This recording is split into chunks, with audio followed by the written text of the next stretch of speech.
Regardez comme ce paysage est magnifique. Regardez comme le fait de se lever le matin et d'avoir ce genre de paysage devant les yeux nous fait du bien au moral. Bonjour à tous, bonjour à toutes. Bienvenue dans cette nouvelle séquence. Il est 7h30 à peu près ce matin. Le soleil se lève. Et comme dans la vidéo précédente, une nouvelle journée, une nouvelle rencontre, une nouvelle expérience. Déjà la respiration. Déjà, mettez en place une respiration calme. Mettez en place une respiration qui vous permette de vivre ce que vous avez envie de vivre, à savoir le calme, pour commencer cette superbe nouvelle journée. J'aimerais aborder un terme très important également, comme d'ailleurs tous les thèmes, le terme de l'énergie. Comment maintenir de l'énergie? Comment avoir tout le temps de l'énergie? Ceux qui me connaissent savent que je suis toujours dans une énergie positive, toujours. Parfois c'en est presque surprenant, on peut même imaginer que je prenne quelques produits, mais je vous promets, je ne prends rien du tout, hormis simplement mon mental. Je travaille toujours mon mental, tout le temps. Jamais une minute se passe sans que mon mental soit en train de travailler. Et toujours dans une direction, c'est toujours l'optimisme, toujours les solutions, toujours quelque chose qui va m'aider à faire quelque chose de mieux.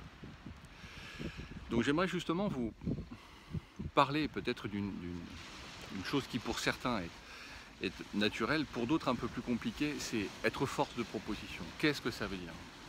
Ça veut dire que tous les jours on expose des problèmes, tous les jours. Tous les jours, on a des soucis d'argent, des soucis professionnels, des soucis de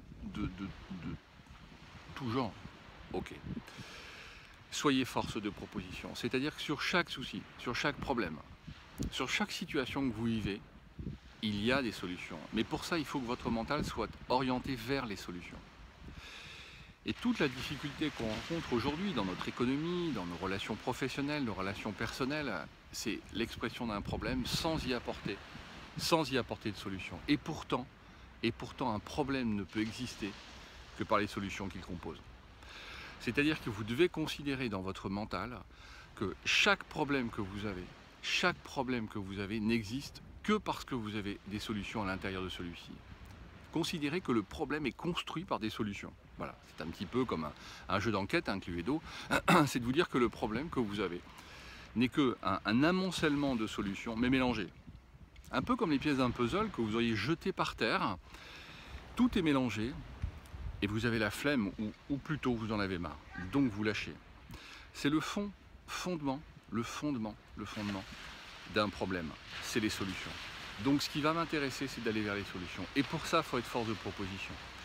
Mais pour être force de proposition, il faut avoir mentalement une sorte d'entraînement. C'est-à-dire que chaque jour, chaque seconde, chaque minute, vous devez considérer le problème comme une source de solution. Il me faut des solutions. Et pour ça, il faut être force de proposition. Soyez dans votre vie personnelle, soyez dans votre vie professionnelle, soyez force de proposition. C'est-à-dire, posez des choses qui vont vous aider à trouver des solutions. Quel que soit le problème, vous avez toujours une, voire deux, voire 50 solutions. Et pour ça, l'exercice que je fais souvent faire à mes patients ou à mes clients, suivant le coaching ou la thérapie, c'est de prendre un papier et d'écrire. Vous écrivez sur le papier, vous posez le problème tout en haut, un petit peu comme on ferait sur du mind mapping, ou au milieu, ou en haut, peu importe, vous écrivez le problème. D'accord? Ce que vous n'arrivez pas à faire. Et ensuite, de l'autre côté, vous allez imaginer, si vous étiez un ami, si vous étiez un proche, si vous étiez quelqu'un, vous allez imaginer ce que vous pourriez donner comme conseil pour trouver une solution à ce problème-là. Parce que la plupart du temps, notre plus grande difficulté est de nous centrer sur le problème. Mais on est tellement dedans, on est tellement à l'intérieur du problème, puisqu'on en est victime, entre guillemets, que la solution n'est pas du tout évidente, parce qu'on l'analyse avec notre propre capacité analytique.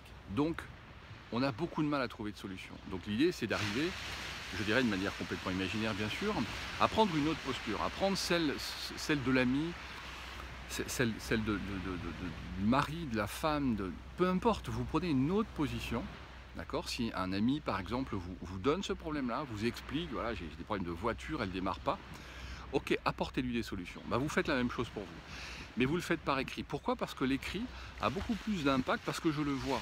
Ce qui est écrit reste, ce qui est écrit est en visuel, donc je le vois.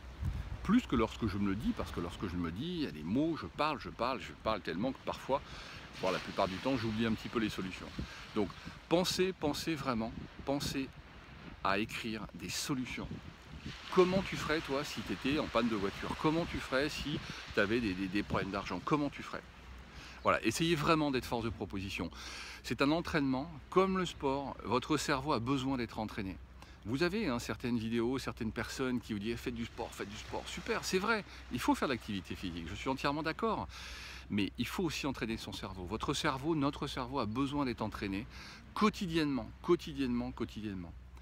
D'accord? C'était un muscle et il faut l'entraîner. Entraînez-le à trouver des solutions, tout le temps.